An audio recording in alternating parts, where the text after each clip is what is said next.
Uncle ఇప్పుడు Balakrishna dialogue చెప్పాలా? Dialogue చిన్నదే కానీ బాగా చెప్పాలా. చూడండి ఒకసారి డైలాగ్.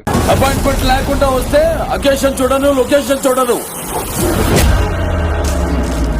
ఒంటి చేత ఓచకోత కోస్తానా కొడక. చెప్పుదునా? చెప్పండి. అపార్ట్మెంట్ లేకుండా ఉంటే ఒంటి చేత్తో ఊత కోత కోస్తానా కుడక. ఏంటి మమ్మీ ఎవడీడు? అట్లా కాదు అంకుల్, డైలాగ్ చూడండి, బాగా తినండి. అపాయింట్మెంట్ లేకుండా వస్తే ఒకేషన్ చూడను, లొకేషన్ చూడను, ఒంటి చేత్తో ఊచకొత కోస్తానా కొడక. అపార్ట్మెంట్ లేకుండా అపార్ట్మెంట్ కదా అంకుల్, అపాయింట్మెంట్ లేకుండా అపాయింట్మెంట్ లొకేషన్ చూడను, లొకేషన్ చూడను. అపార్ట్మెంట్ లేకుండా వస్తే అయ్యో అదేదో ఇంకోటి మర్చిపోతుందే. అపాయింట్మెంట్ లేకుండా వస్తే అకేషన్ చూడను, లొకేషన్ అకేషన్ చూడను, లొకేషన్ చూడనా. అపార్ట్మెంట్ లేకుండా వస్తే అకేషన్ చూడను, లొకేషన్ చూడను, ఒంటి చేస్తా కోస్తానా కొడక. అపార్ట్మెంట్ లేకుండా వస్తే అకేషన్ లొకేషనా.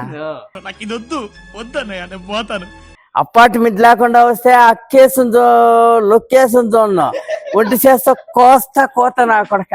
మర్చిపోయినారు. అపార్ట్మెంట్ లేకుండా వస్తే అకేషన్ చూడను, లొకేషన్ చూడను, ఒంటి చేస్తా ఊత కోత కోస్తానా కొడక. అంకుల్